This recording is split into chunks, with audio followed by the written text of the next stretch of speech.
পর্ব সংখ্যা _10। গতরাতে মুষলধারে বৃষ্টি হওয়ার জন্য রিসোর্টের এলাকাটা কর্দমাক্ত অবস্থা হয়ে গেছে।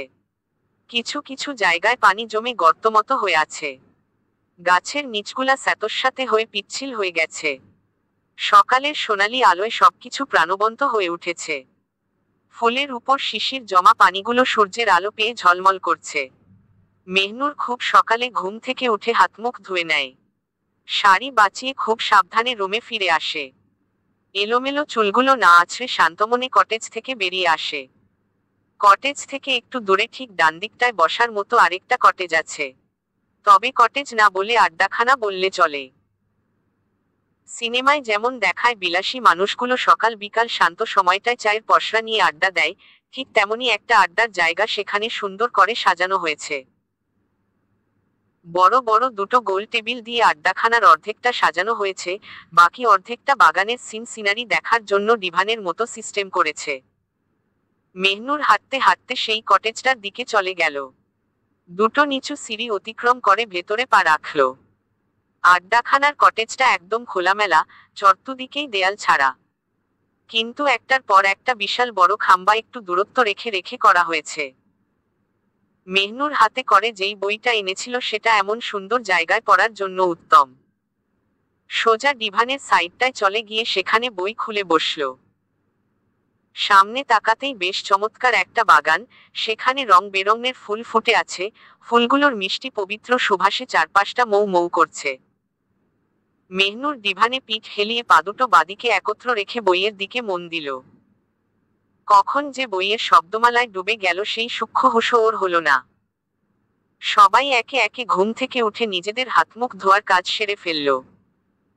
সকালের নাস্তার জন্য অপেক্ষা করতেই ম্যানেজার জানালো দূরের কটেজটায় খাবার এসে যাবে। সবাই সেদিকটায় যাওয়ার জন্য পা বাড়িয়ে দেখে ডিভানের দিকটায় একাকীভাবে মেহনুর বসে আছে। তোফ মেহনুরের অবস্থা দেখে সবার দিকে ইশারা করে দিল, সবাই ওর ইশারা দেখে মেহনুরের উপস্থিতি পেয়ে চুপচাপ গোলটেবিলে চলে গেল। শানাজ নিজের রুমে চুলসজ্জা করছে, সাবা নিজের শাড়ি ঠিকঠাক করে মুখে হালকা প্রসাধন লাগাচ্ছে। অন্যদিকে সুরাইয়া গোমর মুখে দুপুরের জন্য শাড়ি সিলেক্ট করছে। মাহতিম সদ্য ব্যায়াম শেষে জগিং করতে করতে রিসোর্টের গেটটা দিয়ে ঢুকল। পরনে কালো রঙের এক্সারসাইজ ট্রাউজার, গায়ে গুচি ব্র্যান্ডের মেরুন টি শার্ট, পায়ে কালো কালার স্নিকার পরা ওর, যার সোলটা মূলত সাদা এবং জুতার ফিতাগুলো ডোরাকাটা ছিল। কপালে বিন্দু বিন্দু ঘাম জমে রোদের কিরণে চিকচিক করছে, চুলগুলো ঘামে ভিজে কপালের সাথেই লেপ্টে আছে, পাতলা সুন্দর ঠোঁট দুটো জগিংয়ের জন্য হালকা নিঃশ্বাস ছাড়ছে। গেটের কাছ থেকে কটেজের জন্য বামদিকে পা চালাবে অমনেই দূরের সেই কটেজটার দিকে চোখ পড়ে। মাহতিম কিছু খেয়াল করলেও সেদিকে ঠিক করে তাকায় না, সোজা নিজের কটেজের দিকে চলে যায়। নাস্তার জন্য সবকিছু রেডি হয়ে গেলে মাহদির তাড়নায় সেই কটেজটার টেবিলে এসে পড়ে। সিয়ামের বাপাশে খালি চেয়ার পেয়ে চেয়ারটায় তখন টেনে বসে।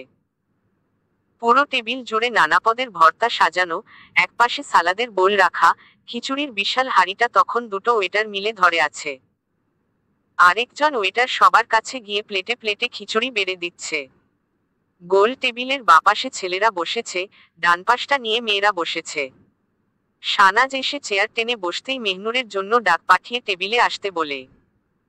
মেহনুর বইটা বন্ধ করে ওদের টেবিলের দিকে চলে আসে। সবাই যখন খাবারের বিভিন্ন পসরা নিয়ে মেতেছে উঠবে, তখন মেহনুর নীতির পাশে চেয়ার খালি পেয়ে সেটা টেনে চুপচাপ বসে। প্লেটের উপর খিচুড়ির পরিমাণ দেখে মেহনুর ইতস্তত করতে থাকে। ধোয়া উঠা খিচুড়ির উপর আঙ্গুল দিয়ে নাড়তে থাকলে নীতি বিষয়টা লক্ষ্য করে বলে, মেহনুর কোনো সমস্যা? তুমি খাচ্ছ না যে? খিচুড়ি কি বেশি গরম? নীতির প্রশ্ন শুনে এতক্ষণ পর শানাজ মেহনুরের প্লেটের দিকে নজর দিল। ওর প্লেটের দিকে তাকাতেই শানাজ নীতির উদ্দেশ্যে হাসি দিয়ে বলল, ও তো এত খিচুড়ি খেতে পারবে না, ওর প্লেট থেকে কিছু কমাও। শানাজের হাসিসুলভ কথায় সবাই হাসি না দিয়ে উল্টো চোখ বড় করে বিস্ময়াভূত হল। মাহতিম একবারের জন্য মেহনুরের দিকে না তাকালেও এবার ঠিকই ওর দিকে দৃষ্টি রেখে দেখল। প্লেটে যেটুকু খিচুড়ি দেওয়া হয়েছে সেটা একদম মাহদির প্লেটের সমপরিমাণ। যেখানে মাহদি একদম গোগ্রাসে ভর্তা মাখিয়ে খাওয়া শুরু করেছে, সেখানে নাকি মেহনুরের উল্টো খিচুড়ি কমাতে হবে। নীতির সাহায্য নিয়ে শানাজ মেহনুরের প্লেটটা থেকে আধা পরিমাণ কমিয়ে ফেলল। বাকি আধা পরিমাণ দিয়ে মেহনুর ধীরে সুস্থে খাওয়া শুরু করল। মাহতিম ওর সম্পূর্ণ অবস্থা দেখে নিজের খাওয়াটা ঠিকমতো করতে পারছিল না। এদিকে কানের কাছে চোরের মতো সিয়াম বলে উঠল, মামা, তোমার মুরগির তো হেব্বি ফিড দিতে হইব, তাড়াতাড়ি একটু বুকে টানো, এইভাবে চললে তো তোমারে সামলাইতে পারবো না। মাহতিম প্লেটের দিকে তাকিয়ে খিচুড়ি মাখানো অবস্থায় ছোট্ট একটা নিঃশ্বাস ছাড়ল। এরপর সিয়ামের উদ্দেশ্যে নিচু গলায় শক্ত কণ্ঠে বলল, খিচুড়ি খাচ্ছিস, সেটার দিকে নজর দে। আশেপাশে কি হচ্ছে সেটার জরিপ এনে আমার কানে ঠুকে দিবি না। সিয়াম এই কথা শুনে মুখভর্তি খিচুড়ির লোকমা নিয়ে ফিসফিস নাক দিয়ে শব্দ করে হাসতে লাগল। সিয়ামের নাকে টাইপ হাসি দেখে চোয়াল নাড়াতে নাড়াতে ফারিন বলে উঠল, তুমি নাক দিয়ে ভটভটি গাড়ির মতো শব্দ করছো কেন? ফারিনের ইজ্জত মার্কা কথা শুনে সিয়াম সাথে সাথে মুখটা কুঁচকে নিল। তাড়াতাড়ি মুখের খিচুড়ি গিলে ফারিনের জন্য কিছু বলবে, তার আগে সৌভিক গলা নামিয়ে মাহতিমের জন্য সবার অগোচরে বলল, মেহনুরের খাওয়ার অবস্থা দেখ বন্ধু, ও তো কিছুই খায় না। ওর চেয়ে আমাদের মাহদি আলহামদুলিল্লাহ ভালোই খায়। ওর দিকে খেয়াল রাখো মাহতিম, মেয়ে মানুষের এত কম খাওয়া ঠিক না। ব্যাপারটা নিয়ে মাহতিম নিজের মনে চিন্তা করছিল, হঠাৎই সৌভিকের কথায় ভ্রু কুঁচকে কাটকাট সুরে প্রশ্ন করল, আমি খেয়াল রাখবো মানে? ও আমার কে হয় যে খেয়াল রাখতে যাব? মাহতিমের ভ্রু কুঁচকানো অবস্থা দেখে সৌভিক একপেশে হাসি দিল। কোনো উত্তর না দিয়ে খাবারের জন্য তীব্র মনোযোগ দিলে মাহতিম আর কিছুই বলল না। সবাই নিজেদের খাওয়া শেষ করে আজকে কি কি ফুর্তি করা যাবে সেটা নিয়ে শলা পরামর্শ শুরু করল। মেহনুর একা একা আবারও ডিভানে বসে উপন্যাসের বই খুলল। খাওয়ার সময় চুলগুলো খোপা করেছিল, সে চুলগুলো মেলে দিয়ে পাদুটো আগের মতো উঠিয়ে নিল। এদিকে কটেজের বাইরে চেয়ার টেনে ছেলেমেয়ে সবাই মিলে বহু বিষয়ে আলোচনা করছে। কালকের ক্লান্তিটা একটু রয়ে গেছে বিধায় আজও সবাই রেস্ট নিচ্ছে।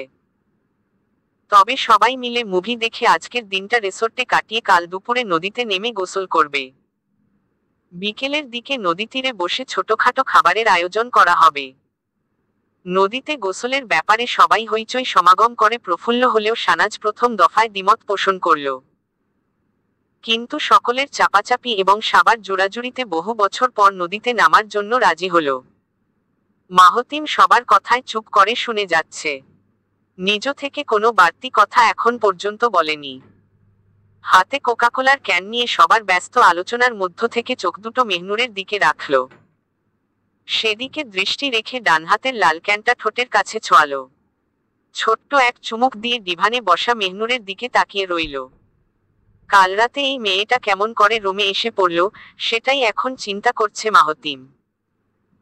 শুধুমাত্র চাচাতো বোনের জন্য চিন্তা করে ওর রুমে কথা শোনাতে এসেছিল, এটা ভাবলেই ওর ভীষণ হাসি পায়।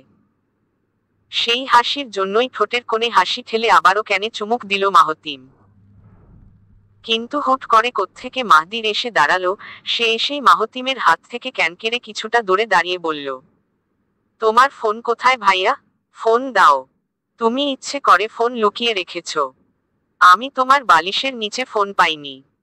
মাহতিম ওর আচরণ দেখে প্রথমেই খুব বিরক্ত হয়ে গেল।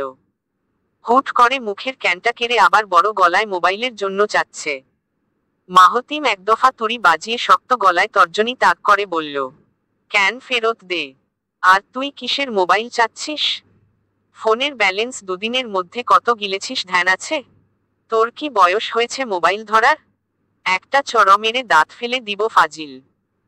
মাহদি, ডোন্ট কেয়ার ভাব দেখিয়ে ধীরগতিতে পা পিছিয়ে কটেজের দিকে যেতে লাগল। মাহতিম বারবার বলল ক্যান ফেরত দিয়ে যেতে, কিন্তু মাহদি সেটা দিল না। মাহতিমের কথাও একদম শুনল না। মাহদি সোজা পা ঘুরিয়ে কটেজে ঢুকে মেহনুরের দিকে ছুটে গেল।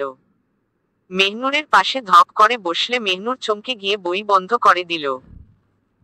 মাহদির দিকে আশ্চর্য দৃষ্টিতে তাকাতেই ফিক করে হেসে দিয়ে ওর টুকটুকে গাল দুটো ধরে বলল, আজকে তোমার কি কি করার প্ল্যান আছে বলো তো? কিভাবে আজকের দিনটা কাটানোর ইচ্ছা আছে? মাহদি বেশ ভাব দেখিয়ে ডান হাত দিয়ে চুলের ব্যাকব্রাশ করল। একদম মাহতিমের মতো স্টাইলটা কপি করে ঢং দেখিয়ে বলল, ওহে সুন্দরী, চলো আমরা পুকুর পাড়ে গিয়ে বসি। আজ যে সবাই মিলে নদীতে গোসল করব জানো? জানো না? চলো চলো আমার হাতটা ধরো, তোমাকে নিয়ে সুন্দর রাজ্যটা ঘুরে ঘুরে দেখে আসি। মাহদির এমন ঢকের কথা শুনে মেহনুর খিলখিল করে হেসে দিল। ঠোঁট চওড়া করে সাদা উজ্জ্বল দাঁতগুলো উকি দিয়ে ওর হাসির জৌলুস যেন বাড়িয়ে দিচ্ছিল। মাহতিম এতক্ষণ আলোচনার দিকে মন দিলেও হঠাৎ বা কান দিয়ে সুরেলা হাসির শব্দ শুনে খানিকটা চমকে গিয়ে তাকালো। যে দৃশ্যটা চোখের সামনে সে দেখতে পেল, একটুও প্রস্তুত ছিল না সেটা দেখার জন্য।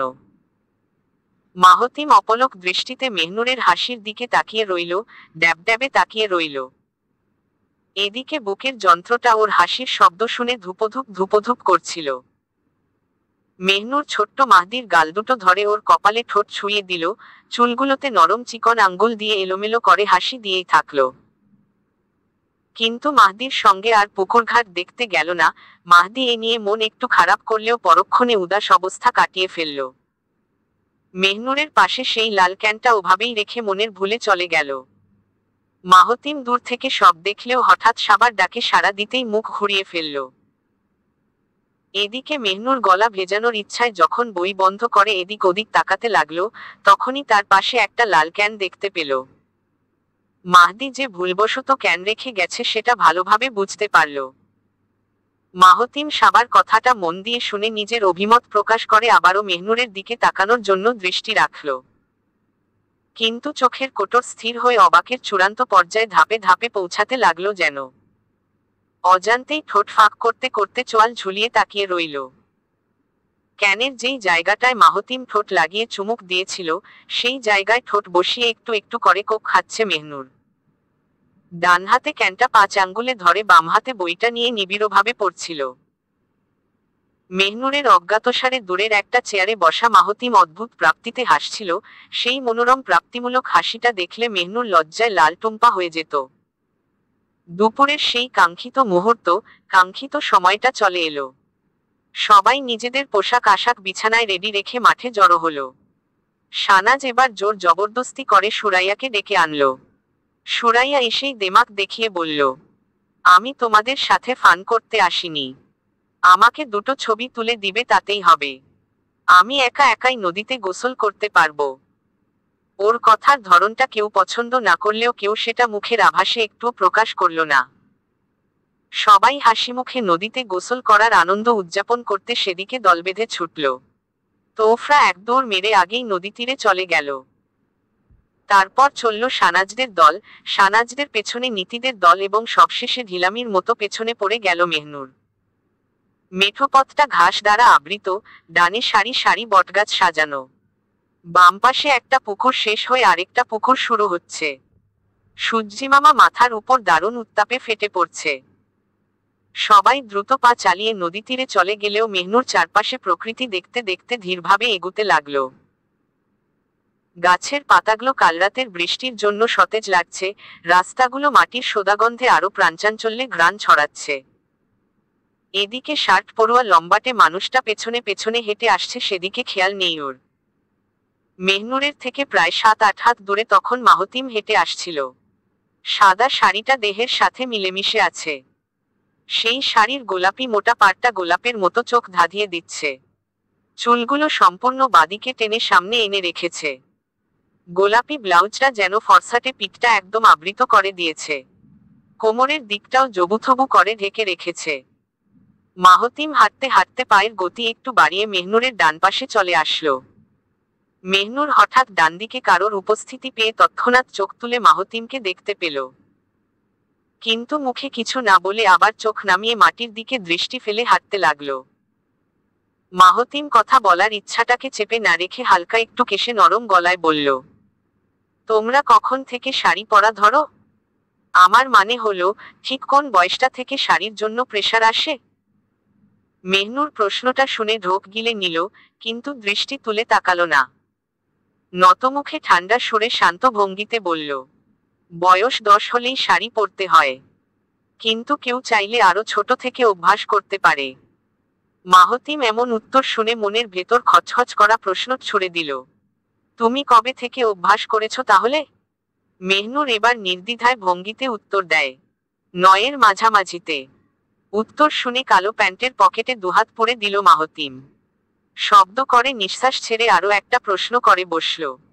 তোমাদের এখানে তাহলে মেয়েদের বিয়ের বয়স কত? বাল্যবিবাহের প্রথা আছে নাকি? মেহনুর প্রথম দুটো প্রশ্ন সহজভাবে দিলেও এই প্রশ্ন শুনে মনের ভেতর মারাত্মক একটা কামড় দিল। একসঙ্গে থেমে থেমে দুটো খামচে ঢোক গিলে হাত দুটো মুচলেকা করতেই বলল, আছে। মাহতিম আবারও তার একপেশে ভঙ্গির তীক্ষ্ণ হাসিটা দিল। এরপর কিছু সময় চুপ থেকে মেহনুরের দিকে দৃষ্টি দিয়ে তাকালো।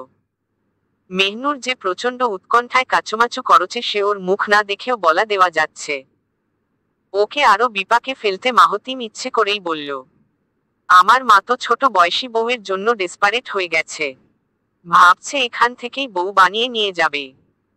কিন্তু বুঝছো মেহনুর আফরিন, আমার ছোট বয়সী বউ নিয়ে সংসার করার রুচি নেই। এজন্যই মা পিছিয়ে আছে। না হলে মা সম্ভবত তোমার বড়জন সাবাকে তুলে নিয়ে যেত। মাহতিম কথাটা শেষ করতেই মেহনুরের দিকে তাকালো। কিন্তু মেহনুর সেই যে চোখ নত করে রেখেছে, সেই চোখ ভুলেও উপরের দিকে উঠল না। মাহতিম ওর মনের অবস্থা বুঝার জন্য একটুও চেষ্টা করল না। কালকে যে 3 দিনের শেষ দিনটা রাত পোহালেই এসে যাবে, তখন সবকিছু খোলাখুলি ওকে বুঝিয়ে বলবে। আর কালকেই হবে সমস্ত ঘটনার শেষ দিন। এরপর হয়তো এখান থেকে প্রস্ফুটিত ফুলটি নিজের বক্ষস্থলে আগলে রেখে আদরে আদরে সঙ্গে নিয়ে যাবে, নয়তো ক্লেশযুক্ত মনে ভীষণ কঠোর হয়ে আজকের এই দিনগুলো হামেশার জন্য মুছে ফেলবে। মাহতিম আনসারি সবই পারবে, শুধু কারোর মনের অধিকার জোরপূর্বক নিজের করে বেঁধে রাখতে পারবে না। দুজন হাঁটতে হাঁটতে নদী তীরে এসে সবার সাথে যুক্ত হলো। মেহনুর সানাজদের সাথে মিলিত হয়ে নদীর অবগাহনে বহু বছর পর গা ভিজালো। ছেলেরা সাঁতারের রেস লাগিয়ে বেশ দূরে চলে গেল। মেয়েরা কোমর পর্যন্ত পানিতে নেমে আনন্দ করতে লাগলো। কিন্তু মেহনুর নিজের চিন্তায় বিভোর হয়ে বারবার মুঠোভর্তি পানি তুলে সেই পানির দিকে তাকিয়ে রইল। উদাস হয়ে যাওয়া মনটা আরো নিকষ কালো অন্ধকারের মতো ঘুটঘুটে ঠেকতে লাগলো। সবাই নদীতে গোসল সেরে রেসর্টমুখী হলে মেহনুর কেন জানি সবাইকে ফেলে আগে আগে চলে গেল। মাহদির বাদরামির জন্য মেহনুরের দিকে খেয়াল রাখতে না পারলেও রেসর্টে পৌঁছে দেখল মেহনুর ভেজা শরীরে আঁচলটা দিয়ে গা ঢেকে কটেজের সিঁড়িতে বসে আছে। সাবা সানাজ সুরাইয়া ওকে কি হয়েছে প্রশ্ন করলে মেহনুর জানায়, বাড়ির কথা মনে পড়ছে, তাই দ্রুত এখান থেকে চলে যেতে চায়। সানাজ ওর মাথায় হাত বুঝিয়ে দিল। সাবা ওকে সুন্দর করে বুঝিয়ে বলল, আর মাত্র কালকে দিনটাই আছে, তারপর সবাই এখান থেকে চলে যাচ্ছে। 3 বোন একসাথে ভেজা কাপড়ে কটেজে ঢুকলে সবাই নিজ নিজ রুমে চলে যায়। সানাজরা কটেজে ঢুকে গেলেও মেহনুর পা থামিয়ে এক পলকের জন্য পিছু ফিরে তাকালো। মাহতিমের আধ ভেজানো দরজার দিকে তাকিয়ে ছোট বন্ধ করে দৃষ্টি নামিয়ে রুমের দিকে চলে গেল। রাতের বেলা কেন জানি কারেন্ট চলে গেল। ম্যানেজারকে এই ব্যাপারে জিজ্ঞেস করা হলে তারা মিনমিন করে উত্তর দিল, কারেন্ট না থাকার জন্য পুরো রিসোর্টের পরিবেশ অন্ধকারে ছেয়ে আছে। চারপাশ যেন মারাত্মক ঘুটঘুটে অবস্থা ধারণ করেছে। রুমের মধ্যে ভ্যাপসা গরমটা ভালোই জ্বালাতন করছে। এটা নিয়ে সবার মধ্যে বেশ উৎকণ্ঠা দেখা যাচ্ছে। সন্ধ্যার পর থেকে ভীষণ গরম পড়েছে আজ, এই ভ্যাপসা গরমের জন্য রুমের ভেতরটাও খুব অসহনীয় হয়ে উঠেছে। রিসোর্টের চারপাশে প্রচুর গাছগাছালি থাকলেও বাতাসের আনাগোনা তেমন দেখা যাচ্ছে না। গাছের পাতাও যেন অনেকক্ষণ ধরে নড়ছে না। রাত তখন 8:20 বাজে।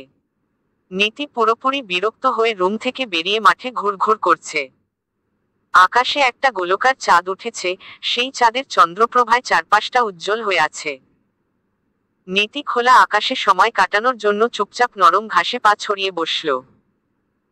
কালো কুর্তিটা হাঁটুর কাছে টানটান করে ঠিক করতেই ঢোলা হাতাটা কনুইয়ে কাছে তুলে ফেলল। নরম ঘাসগুলো চাঁদের আলোতে তসতসে দেখা যাচ্ছে। ঘাসগুলো যে কতটা সতেজ হয়ে আছে, সেটা ঘাসগুলোর দিকে তাকালেই বোঝা যাবে। হঠাৎ শো শো করে মৃদু হাওয়ার ঝাপটা বয়ে গেল। নীতি সেই হাওয়ায় গা এলিয়ে পরম শান্তি অনুভব করল। চোখ দুটো বন্ধ করে ঠান্ডা হাওয়ার পরশ নিতেই হঠাৎ দুজোড়া পায়ের আওয়াজ শুনতে পেল। চোখ খুলে শব্দ উৎসের দিকে তাকাতেই কিছু দূর থেকে সানাজ আর সাবাকে দেখতে পেল। ওরা দুজন একসাথে কথা বলতে বলতে নীতির দিকেই আসছিল। নীতির পাশে দুজন বসতেই জম্পেশ একটা আড্ডা শুরু হলো। হাসির আমেজ নিস্তেজ রিসোর্টের চারপাশে ছড়িয়ে গেলে সবাই তখন চুম্বকের মতো মাঠে জড়ো হতে লাগলো। মেহনুর নিজের রুমে শুয়ে শুয়ে মোমবাতির আলোতে বই পড়ছিল। আজকের উপন্যাসটা মারাত্মক সুন্দর, আর সবচেয়ে বেশি প্রিয়। শরৎচন্দ্রের চন্দ্রনাথ উপন্যাসটা মেহনুর কতবার পড়েছে জানা নেই। আজ আবারও যখন গরমের যন্ত্রণা ভুলার জন্য বইটা নিয়ে বসল, সত্যি সত্যি চন্দ্রনাথের লেখনভঙ্গিতে মগ্ন হয়ে সবকিছু ভুলে গেল। সুরাইয়া তখন বাইরে যাওয়ার জন্য পা বাড়িয়েছিল, কিন্তু মেহনুরের রুম থেকে মোমবাতির আলো দেখে পা থামিয়ে দাঁড়ালো। ও যে রুমে শুয়ে ফের বই পড়ছে এটা কাটায় কাটায় বুঝে গেল। কটেজের সেই রুমবন্দি ঘটনার পর থেকে কোনো কারণ ছাড়াই মেহনুরের উপর জিদ চেপেছে সুরাইয়ার। কেন এই জিদ এসে ভর করেছে সেটা ও নিজেও জানে না। সুরাইয়া চুপচাপ আধ ভেজানো দরজা দিকে পায়ে পায়ে এগুতে লাগলো। দরজাটা সরাত করে খুলতেই বিছানায় উপর হয়ে শুয়ে থাকা মেহনুরকে দেখতে পেল। বুকের তলায় বালিশ রেখে ফর্সা গালে হাত চেপে একান্তমনে বইয়ে ডুবে আছে মেহনুর। রাশি রাশি কালো চুলগুলো বিছানার ঢাল পেরিয়ে মেঝেতে পড়ে আছে, পা দুটো অনবরত নাড়াচ্ছে বলে শাড়ি কিছুটা টাকনু থেকে উপরে উঠে গেছে। তাতে ওর ফসারটে সুন্দর পা দুটো একটুখানি দেখা যাচ্ছে। হালকা বেগুনির শাড়িতে ওই অবস্থায় অমন মেয়েকে দেখলে যে কারোর দৃষ্টি স্থির হয়ে যেত। কোনো পুরুষ দেখলে তার মাথায় আগুন ধরত নির্ঘাত। এই মেয়ে যে ছোট থেকেই অপরূপ সুন্দরী, মায়ার সবটুকু ব্যাখ্যা নিয়ে জন্মেছে, তাতে কোনো সন্দেহ নেই। মাথার চুল থেকে শুরু করে পায়ের নখটা পর্যন্ত নিখুঁতভাবে সুন্দর। সুরাইয়া এসব ভাবতে ভাবতেই ঈর্ষান্বিত দৃষ্টিতে দরজার নখটা শক্ত করে মোচড়ালো। অমনেই নব ঘুরানোর শব্দ শুনে মেহনুর তৎক্ষণাৎ দরজার দিকে তাকালো। মেহনুরের শান্ত নির্মল চাহনি দেখে দাঁত শক্ত করে ভেতরে ঢুকলো সুরাইয়া। হনহন করে ওর কাছে আসতেই বিছানার পাশে এসে অটলভাবে দাঁড়ালো। মেহনুর মুখ তুলে সরল দৃষ্টিতে সুরাইয়ার দিকে তাকাতেই সুরাইয়া শক্ত গলায় টেবিলের দিকে হাত বাড়িয়ে বলল, তোর এক্সট্রা মোমটা নিয়ে গেলাম। আমার রুমে মোম ফুরিয়ে গেছে, দিয়াশলাইও পাচ্ছি না। তা তুই কি পড়ছিস? মেহনুর যেভাবে শুয়েছিল সে অবস্থায় থেকে স্বাভাবিক গলায় বলল, চন্দ্রনাথ। মেহনুরের উত্তর শুনে সুরাইয়া এক পলকের জন্য ওর দিকে তাকালো। এরপর দৃষ্টি সরিয়ে এক্সট্রা মোমটা নিয়ে জ্বলন্ত মোমটা থেকে সেটা জ্বালিয়ে নিল। মেহনুর আবার বইয়ের দিকে মনোযোগ দিলে সুরাইয়ার জলজল চোখ দুটো টেবিলের উপর, পরিণীতা, বইটার দিকে আটকে গেল। সাথে সাথেই চোখে মুখে ছেয়ে গেল ধূর্ত চিন্তা কষার পরিকল্পনা। চুপ করে টেবিলের উপর আঁচলো ফেলে পরিণীতা বইটা চুরি করল সুরাইয়া। তারপর সেটা আঁচলের ভেতর গছিয়ে জ্বলন্ত মোমবাতি বাহাতে নিয়ে রুমের বাইরে যেতে থাকলো। যাওয়ার আগে আরো একবার মেহনুরের দিকে পিছু ফিরে তাকালো, এরপর দৃষ্টি ঘুরিয়ে বেপরোয়া ভঙ্গিতে রুম থেকে বেরিয়ে গেল। মেহনুর হয়তো কল্পনাও করতে পারল না ওর সাথে কি হতে চলেছে। এদিকে সুরাইয়া চুরি করা বইটা নিজের রুমে লুকানোর জন্য রুমের দিকে যেতেই হঠাৎ কানে স্পষ্ট শুনতে পেল, মাঠে সবাই মশা তাড়ানোর জন্য কাগজ পোড়ার চিন্তা করছে। কাগজ পোড়ানোর উৎকট গন্ধ পেয়ে মশারা চলে যাবে। সুরাইয়া কানে এটাও শুনতে পাচ্ছে মাহতিম কাগজের আনার জন্য প্রীতিকে নির্দেশ দিচ্ছে। প্রীতি এদিকে কাগজ আনার জন্য ম্যানেজারের কাছে চলে গেলে ধীরে সুস্থে আঁচলের ভেতর থেকে পরিণীতা বইটা বের করল সুরাইয়া। জ্বলন্ত মোমবাতির আলোয় সেটা এক পলক দেখে নিয়ে মাঠের পানে যেতে লাগলো। সবাইকে অবাক করে দিয়ে পেছনে থেকে সুরাইয়া এসে বলল, তোমরা এই পুরাতন বইটা পোড়াতে পারো? আমার রুমে ডাস্টবিনের ভেতর এটা ফেলা ছিল। আমার মনে হলো ডাস্টবিনে না রেখে এটা পুড়িয়ে ফেললেই ভালো হয়, অন্তত মশার উপদ্রব থেকে বাঁচা যাবে। এই নেও। সুরাইয়ার বই ধরতে ধরতে হঠাৎ প্রীতি দৌড়ে এলো। প্রীতি অনেকগুলো খবরের কাগজ নিয়ে চলে আসলে মাহদি দৌড়ে গিয়ে সেগুলো স্তূপ করে দিল। সুরাইয়ার হাত থেকে শামিক বইটা নিয়েছিল, কিন্তু সে বেখেয়ালি হয়ে প্রীতির কাগজে তাকিয়ে থাকলে বইটার দিকে বিশেষ নজরে তাকালো না। মাহতিম খবরের কাগজগুলো জড়ো করতেই আগুনের জন্য ম্যাচের কথা উঠালো, আর তখনই সুরাইয়া দ্রুতবেগে নিজের হাতের মোমবাতিটা এগিয়ে দিল। মাহতিম তীক্ষ্ণ নজরে সুরাইয়ার হাবভাব বুঝার চেষ্টা করছে। এই মেয়ে সারাদিন মুখ কুঁচকে রেখে এখন কেন সাহায্য করতে এসেছে, সেটাই এখন মাথায় ধরছে না। মাহতিম ওর হাত থেকে মোমবাতিটা নিয়ে কাগজে আগুন ফেলল। কাজ শেষে মোমবাতি ফেরত দিলে সুরাইয়া বইটার দিকে আবার তাগাদা দিল। আর দিতেই কিনা চুপচাপ কটেজের দিকে চলে আসলো। সিঁড়ি দিয়ে কটেজে ঢুকতেই মেহনুরের রুমে উকি মেরে বলল, মেহনুর রে, আমাকে একটা সাহায্য করবি? মেহনুর কথাটা শুনতে পেয়েই চটপট ভঙ্গিতে জবাব দিল, বলো বুবু, কি করতে হবে? আমি এখনই করে দিচ্ছি। সুরাইয়া একগাল অদ্ভুত হাসি হেসে মেহনুরের জন্য সরল মুখে বলল, তোর সবচেয়ে সুন্দর বইটা আমাকে দে তো। আমি কিন্তু চন্দ্রনাথ পড়ব না, ওটা দিবি না। একটু রোমান্টিক হলে ভালো হয়। পরিণীতা আছে না, তুই ওটা এনেছিস না? থাকলে দে, তোর বইটা নিয়ে একটু পড়ি। আমার এখানে সময় কাটছে না। মেহনুর খুশি হয়ে চওড়া একটা প্রাণখোলা হাসি দিয়ে দ্রুত বিছানা থেকে উঠে দাঁড়ালো। টেবিলের উপর ব্যাগ থেকে বের করা বইগুলো হাতড়ে হাতড়ে কাঙ্ক্ষিত বইটা খুঁজতে লাগলো। পাগলের মতো খুঁজতে লাগলো, সব বই উলট পালট করে খুঁজতে থাকলো, কিন্তু কোথাও বইটা খুঁজে পাচ্ছে না। অস্থির হয়ে উন্মাদের মতো বিছানার উপর বালিশ উল্টে দেখল, বিছানার নিচে উকি মারল, টেবিলের চারপাশে হন্যে হয়ে খুঁজল, কিন্তু কোথাও খুঁজে পেল না।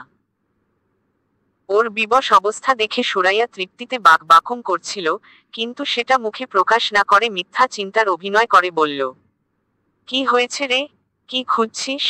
বইটা কি হারিয়ে গেছে? মেহনুর তখনও সবকিছু তছনছ করে খুঁজে যাচ্ছে। কোথাও সেটার হদিশ না পেয়ে ওর বুক শুকিয়ে আসছে, প্রচণ্ড কান্না পাচ্ছে, কণ্ঠরোধ হয়ে আসছে ওর।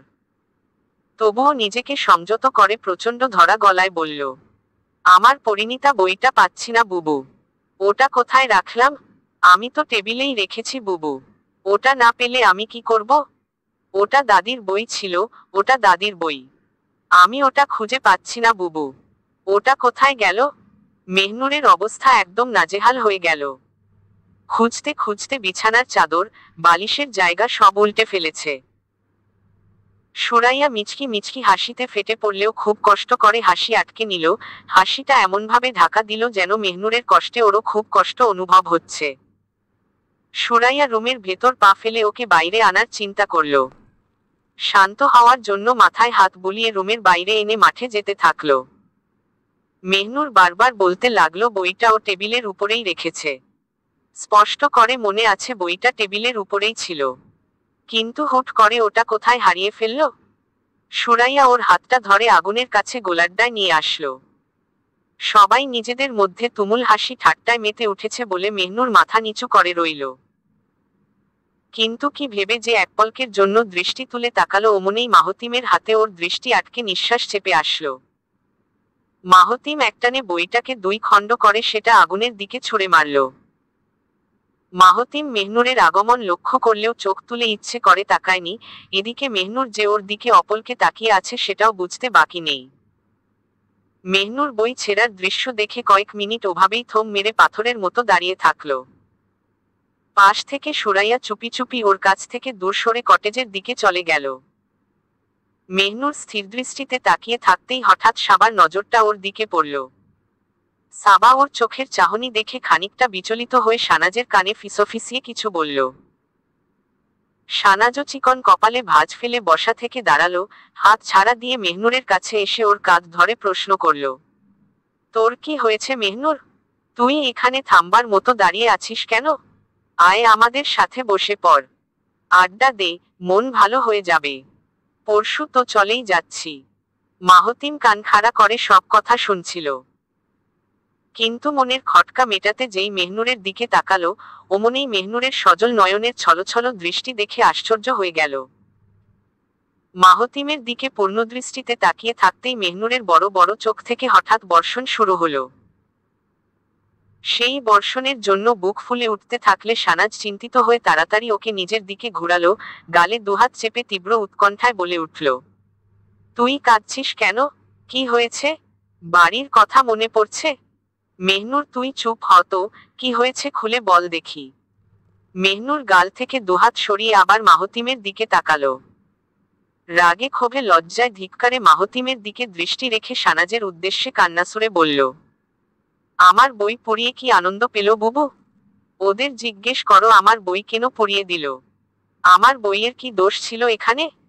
ওটা দাদাভাইয়ের একান্ত বই ছিল বুবু। আমি দাদাভাইকে কি জবাব দিব? দাদির ছোঁয়া ছিল ওই বইটায়। দাদি ওই বইটা ধরেছিল। ওরা আমার বই পড়িয়ে দিল বুবু। আমার বই পড়িয়ে ছাই করে ফেলেছে। কথাটুকু বলতেই সবার সামনে হাউমাউ করে কেঁদে উঠল মেহনুর। ঝোড়ো ঝোড়ো করে দুচোখের কোল থেকে অশ্রু নির্গত হচ্ছে। ওর ফুপানো কান্না দেখে সাবা তড়িঘড়ি করে উঠে এসেছে। শানাজোর চোখ মুছাতে হাত আগালে মেহনুর রাগ দেখিয়ে সরিয়ে দিল। মাহতিমের মতো সবাই তখন কি করবে বুঝতে পারছিল না। মেহনুর এভাবে হাউমাউ করে কেঁদে উঠবে এটা চিন্তাও করা যাচ্ছিল না। মাহতিমের মনে হচ্ছিল সে বোধ হয় জীবনের সবচেয়ে বড় অপরাধটা করে ফেলেছে। কিন্তু এখানে ওর দোষটা আদৌ আছে কিনা সেটা নিয়ে চিন্তা করার অবস্থা পর্যন্ত নেই। সিয়াম ওর বেকুলভাবে কান্না দেখে অপরাধী মুখে বলল, মেহনুর তুমি কেঁদো না প্লিজ। আমরা সত্যিই জানতাম না ওটা যে তোমার বই ছিল। অত পুরনো বই, তার উপর বইয়ের মলটটাও ছিল না, এজন্য। বাক্য শেষ করার আগেই মেহনুর টলটলে চোখে তেজ নিয়ে তাকালো। সিয়ামের দিকে রাগী দৃষ্টি দিয়ে তৎক্ষণাৎ ভয়াবহ ভাবে চেঁচিয়ে উঠল, এজন্য আপনারা পড়িয়ে ফেলবেন? ওটার কি কোনো মূল্য নেই? ওটা যে ৮৮ সনের বই এটা জানেন? এবার সিয়ামের থেকে দৃষ্টি সরিয়ে ওই অশ্রুপূর্ণ চোখে মাহতিমের দিকে তাকালো। চোখ থেকে অনবরত টপটপ করে পানি পড়তেই চেঁচানো সুরে বলল, একবার পেছনের পৃষ্ঠা দেখেছেন? সেখানে যে আমার দাদাভাইয়ের নাম লিখা ছিল চোখে পড়েনি? কেন পুরানোর জন্য আমার রুম থেকে আনলেন? আপনি শুধু অসভ্য না, আপনি একটা জঘন্য চোরও। আপনার মতো জঘন্য মানুষ যেন আমার সামনে না আসে। আমি কখনোই আপনার চেহারা দেখতে চাই না। মেহনুরের প্রতিটি কথা বাজেভাবে আহত করছে মাহতিমকে। বিনা দোষে, বিনা অপরাধে শুধু শুধুই মেহনুরের কাছে অসভ্য চোর জঘন্য উপাধি পাচ্ছে। মাহতিম শক্ত হয়েছিল ঠিকই, কিন্তু ভেতরের অবস্থা তুফানের মতো ঝড় তুলে দিচ্ছিল ওর।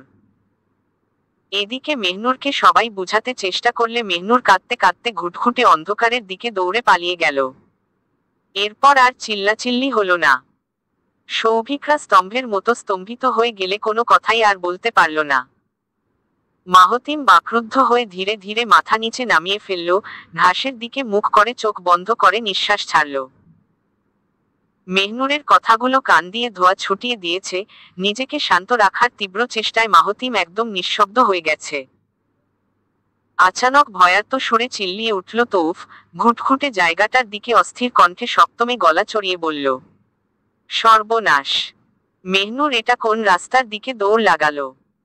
ওইটা তো জঙ্গলের রাস্তা। ওই জায়গার অবস্থা বহুত খারাপ হয়ে আছে ভাই। এই মাইয়া আবার বিপদে পড়ে নাকি? তৌফের কথা শুনে সবাই শিউরে উঠে হায় হায় করতে লাগলো। মাহতিম তাড়াতাড়ি বসা থেকে উঠে সবার উদ্দেশ্য বলল, কেউ ওই রাস্তায় পা দিও না, আমি ওখানে যেয়ে নিয়ে আসছি। কালকের বৃষ্টির জন্য জায়গাটা কাদা কাদা হয়ে থাকতে পারে, তোমরা গেলে ব্যথা পেতে পারো। তোমরা টেনশন মুক্ত থাকো, আমি ওকে নিয়ে আসছি। মাহতিম চটপট ওদের কথা বুঝিয়ে দ্রুত জায়গাটার দিকে হাঁটা দিল। ওই জায়গাটায় প্রচুর গাছগাছালি ছিল বিধায় আলো একদম পৌঁছাতে পারেনি। প্রথমবার কেউ খালি নজরে তাকালে ভয় তার গা কাটা দিয়ে উঠবে। মাহতিম অন্ধকারে তলিয়ে যেতেই দুহাতে ঝোপের গাছগুলো সরিয়ে ভেতরে ঢুকল। চোখ 2 মিনিটের মতো হাঁটা দিতেই হঠাৎ চোখের সামনে বিধ্বস্ত অবস্থায় মেহনুরকে দেখতে পেল। মেহনুর যে জায়গায় ছিল সেখানটায় চাঁদের ছোট ছোট আলো পাতার ফাঁক গলে আসছিল। তাই যতটুকু দেখতে পেল অমনেই এক দৌড় দিয়ে মেহনুরের সামনে গিয়ে দাঁড়ালো মাহতিম। কাদায় হাত পা মাখামাখি হয়ে গলায় গালেও কিছু কাদা লেপটে ছিল। মাহতিম ওর অবস্থা দেখে অট্টহাসিতে ফেটে পড়তে নিলে হঠাৎ একটু আগের ঘটনা স্মরণ করে চুপ হয়ে গেল। কাদা বাঁচিয়ে শুকনো একটা জায়গায় পা ফেলে ওর সামনে এসে হাঁটু গেড়ে ঝুঁকল। মেহনুর যে মাথা নিচু করে তখনও ফুপিয়ে কাঁদছে, সেটা ওর পিঠের অবস্থা দেখলেই বোঝা যায়। মাহতিম ওর দিকে হাত এগিয়ে থুতনি উঁচিয়ে মুখ তুলল। নম্র কণ্ঠে শান্ত ভঙ্গিতে বলল, রাগ দেখিয়ে কার ক্ষতিটা হলো? আমার না তোমার? দৌড়টা এই জঙ্গলের দিকে না দিয়ে আমার দিকেই দিতে। আমি তো রাগ ঝাড়ার জন্য পাল্টা জবাব দিতাম না। মাহতিমের দিকে দৃষ্টি তুলে তাকালে অন্ধকারের জন্য স্পষ্ট দেখে পারল না মেহনুর। শুধু বুঝতে পারল মাহতিম আবারও ওর দিকে ওর সামনে বিপদের বেলায় হাজির হয়েছে। একটু আগের ঘটনা চিন্তা করতেই মেহনুর সাথে সাথে ঝটকা মেরে মাহতিমের হাত সরিয়ে দেয়। মাথা নিচু করে কাদাটে জায়গা থেকে উঠতে নিলে আবার ধপ করে পড়ে যায়। মাহতিম ওর কীর্তিকলাপ দেখে হাসবে না দেখবে সেটাই চিন্তা করছিল। এমন বেকুব মার্কা কাণ্ডগান দেখে মাহতিম শেষমেশ আবার বলে উঠল, আমাকে ধরে উঠলে তোমার জন্য ভালো হবে, নয়তো এখান থেকে উঠার চান্স খুবই কম। সামনে একটা পুকুর আছে, চাইলে সেখানে গিয়ে কাদা পরিষ্কার করতে পারো। মেহনুর মুখ তুলে অসহ্য ভঙ্গিতে বলল, আপনি এখান থেকে চলে যান। মাহতিম ওর আকস্মিক রাগের আচরণগুলো খুব মনোযোগ সহকারে দেখেছিল। এখন যেই আচরণগুলো করছে সেটাও যে রাগের শামিল এটা ওর জানা আছে। তাই মাহতিম বিনম্র সুরে সৌজন্যে ভঙ্গিতে বলল, তোমার কি সত্যিই মনে হয় আমি ওই বইটা ইচ্ছা করে পড়েছি? তাছাড়া আমি তোমার বইটা কিভাবেই খুঁজে পেলাম সেটা কি জিজ্ঞেস করা উচিত না? আমি তো তোমার রুমে যাইনি, তাহলে কি করে তোমার বইটা আমার হাতে চলে এলো? সৌভিকরা তোমার রুমে গিয়েছে কিনা জানি না, কিন্তু অন্যের মাধ্যমে চোরা কাজ করানোর মতো বিশ্রী স্বভাব আমার নেই। মাঝে মাঝে চোখে দেখা সত্য অনেক সময় মিথ্যার মতো হয়। মেহনুর এবার কথাগুলো শুনে খানিকটা অন্যমনস্ক হয়ে গেল। নিজের ভাবনা চিন্তায় মশগুল থেকে কিছুক্ষণ পর বলল, আপনি কিভাবে আমার বই পেয়েছেন? মাহতিম ওর উত্তর শুনে মৃদু ভঙ্গিতে হেসে দিল। মেহনুরের ড্যাবড্যাবে চাহনির দিকে দৃষ্টি রেখে সরল গলায় বলল, বলবো, নিশ্চয়ই বলবো। তার আগে আমার সাথে ওই পুকুরটার কাছে চলো, ওখানে বসে হাত পা ধুয়ে নাও, কাদাগুলো সরাও, তারপর তোমাকে খুলে বলছি। আসো, হাতটা ধরে উঠে দাঁড়াও। মাহতিম উঠে হাত বাড়িয়ে দাঁড়ালে মেহনুর তবুও মাথা নিচু করে থাকে। ওর ব্যাপারটা সম্পূর্ণ বুঝতে না পারলেও সামান্য আঁচ করতে পারল। সেই অনুমানের সূত্র ধরেই প্রশ্ন করে বলল, দৌড়াতে যে পায়ে ব্যথা পেয়েছ নিশ্চয়ই? মেহনুর লজ্জার জন্য বলতে পারল না, পায়ে সে ব্যথা পেয়েছে। দৌড়াতে গিয়ে কাদার মধ্যে পা আটকে ধপ করে পড়েছে। অসহায়ের মতো নতমুখে বসে থাকলে হঠাৎ একজোড়া হাত এসে চোখের পলকে কাদা থেকে উপরে তুলে ফেলল। মেহনুর কিছু বুঝে ওঠার আগেই পেশিবহুল বাহু দুটো ওকে গুটিসুটি করে কোলে তুলে নিল। মেহনুর ঘটনার আকস্মিকতার জন্য চোখ খিচে ফেললে কিছুক্ষণ পর হাঁটার গতি অনুভব করল। হাঁটার জন্য ওর শরীরটাও যে একটু আধটু নড়ছে, সেটা মেহনুর স্পষ্টরূপে টের পেল। মেহনুর ধীরে ধীরে চোখের পাতা খুললে গাছের ফাঁকে ফাঁকে চাঁদের উকিঝুঁকি দেওয়া চন্দ্রালো দেখতে পেল। মেহনুরের নরম শরীরটা কোলে তুলে মাহতিম সোজা পুকুরঘাটের দিকে রওনা দিয়েছে। অন্ধকারে খুব সাবধানে পা ফেলে এগুতে হচ্ছে। একটুখানি অসতর্ক হলে এখনই মেহনুরকে নিয়ে পড়ে যেতে হবে। মেহনুর যে মাহতিমের দিকে চুপ করে তাকিয়ে আছে, মাহতিম সেটা আর চোখে ধরতে পারল। কিন্তু ওর দিকে পাল্টা দৃষ্টি ছুড়তে গেলে পা পিছলে এলাহিকান ঘটে যাবে। মাহতিম পুরোটা মেঠো পথ নিজেকে শান্ত রেখে শেষমেশ গন্তব্যস্থলে পৌঁছালো। পুকুরঘাটের পাকা পাটাতনে মেহনুরেকে বসিয়ে দিল। হাতের ঘড়িটা খুলে মেহনুরের কোলে রেখে প্যান্ট গুটাতে ব্যস্ত হলো মাহতিম। পুকুরের স্বচ্ছ পরিষ্কার পানিতে নেমে সবার আগে নিজের হাত দুটো ধুয়ে নিল। মেহনুরকে কোলে তোলার জন্য ওর আকাশি রঙের টি শার্ট ইতিমধ্যে কাদার কারণে নষ্ট হয়ে গেছে। মাহতিম সেদিকে ভ্রুক্ষেপ না করে মেহনুরের দিকে আদেশসূচকে বলল, পা দুটো দেখাও। মেহনুর কথাটা শুনেই কাচুমাচু করে পা আরো লুকানোর চেষ্টা করল। এবার মাহতিম রেগে গিয়ে ভ্রু কুঁচকে বলল, এখন কিন্তু কথা না শুনলে সোজা পুকুরে ফেলে দিব। মেহনুর একটা কড়া ধমক খেয়ে নির্বোধ হয়ে গেল। পা এগিয়ে দিতেই মাহতিম ওর পায়ে মুঠোভর্তি পানি ছেড়ে কাদা পরিষ্কার করে দিল।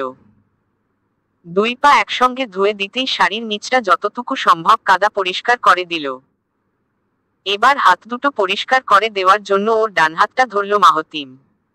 নির্লিপ্তে হাতটা পানি দিয়ে ধুয়ে ধুতেই মেহনুর একদৃষ্টে তাকিয়ে রইল।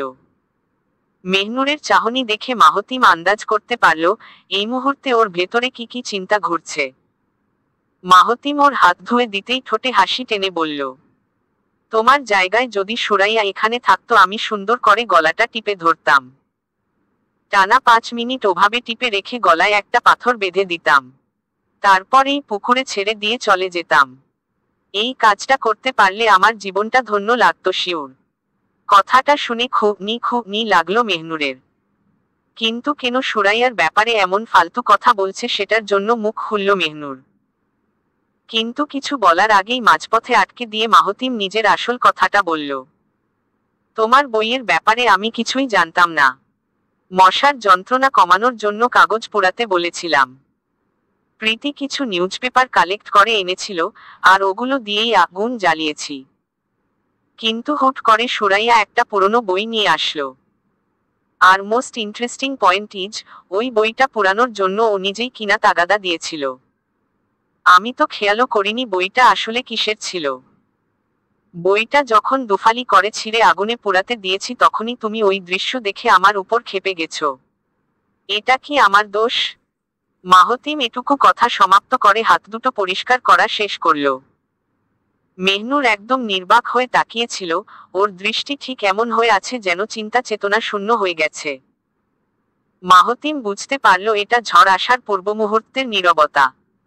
তাই সেই নীরবতাকে শক্ত করতে মেহনুরের বাগালে হাত রাখল মাহতিম। গালে 4টা আঙ্গুল বসিয়ে বৃদ্ধাঙ্গুল এগিয়ে কাদার ছিটেটা মুছে দিতে লাগল। ওর নীরব চাহনির দিকে দৃষ্টি রেখে অন্য হাতটা এগিয়ে ওর গলার ডান দিকে রাখল। সেখানকার ছিটেফোঁটা কাদাটা পরিষ্কার করতেই মেহনুরের দিকে মুখটা একটু এগিয়ে নিয়ে বলল, পরিণীতার মর্ম বুঝতে পারো? এদিকে আমার যে শেখরের মতো অবস্থা হয়ে আছে, সেটা বুঝতে পারো না? ধুকপুক করে বুকের পরিচিত কাঁপুনি বেড়ে গেছে। খুবই অস্বাভাবিক ভাবে বেড়েছে। বেতাল হয়ে গেছে, বেসামাল হয়ে গেছে, বেগতিক হারে ছুটছে, ক্রমশ ধুকধুকনি আরো বেড়েই চলছে। নিঃশ্বাসের প্রখরতা ক্রমান্বয়ে ফিসফিসিয়ে হচ্ছে, চারপাশকে সেই ধুকধুকনি অন্য কথা জানিয়ে দিচ্ছে, অসামঞ্জস্য হয়ে বুকের যন্ত্রটা ধরাস আবারও বেকায়দা হয়ে গেছে। মাহতিম নিজের মুখটা আরো এগিয়ে নিয়ে গেল, নরম গালটা থেকে কাদা পরিষ্কার করে হাতটা গলার দিকে এগিয়ে নিল। মেহনুর স্থির নয়নে তাকিয়ে থাকলেও মাহতিমের উষ্ণ নিঃশ্বাসগুলো গভীরভাবে ওর মুখের উপর পড়ছিল। মেহনুর এবার একদম চোখ বন্ধ করল না একটাই কারণ, সে নিজের বাকচিন্তায় ছিল না। নিজেকে ওই মুহূর্তে ললিতার জায়গায় মনে হচ্ছিল। সেই তপ্ত নিঃশ্বাসের ঊর্ধ্বশ্বাস ক্ষণে মনের আঙিনায় ছুটে বেড়াচ্ছিল। মাহতিমের কণ্ঠস্পর্শ ঘ্রাণে মেহনুর পুরোপুরি বশবর্তী হয়ে গেছে। মাহতিমের গায়ের নিজস্ব ঘ্রাণ তীব্রভাবে টের পাচ্ছে, কানে ওর কোমল মিশ্রিত ঠান্ডা সুর ক্ষণে শুনছে, হিম শীতল স্পর্শের ভেতর মেহনুর পুরোপুরি জড়িয়ে গিয়ে আচ্ছন্ন হয়ে গেছে। সময় হুড়হুড় করে পেরিয়ে গেলেও শেখরের মতো ওষ্ঠসিক্ত করল না মাহতিম। অনেকক্ষণ পেরিয়ে গেলেও ঠোঁটের মাঝে ঠোঁট ডুবিয়ে অধরজোড়া আঁকড়ে ধরল না। মেহনুরের চোখের দিকে তাকিয়ে থাকতেই আবারও নিচু সুরে ঠান্ডা কণ্ঠে বলে উঠল, আমার দেহের উপর ছোট্ট শরীরটা না পাওয়া পর্যন্ত স্বস্তি পাবো না। চলবে? হ্যালো বন্ধুরা, গল্পটি কেমন লাগলো একটা কমেন্ট করে জানিয়ে দিবেন। আপনাদের ভালোবাসা পেলে আরো নতুন গল্প দিতে পারবো। এই গল্পের পরের অংশ পরের গল্পতে পেয়ে যাবেন। ধন্যবাদ।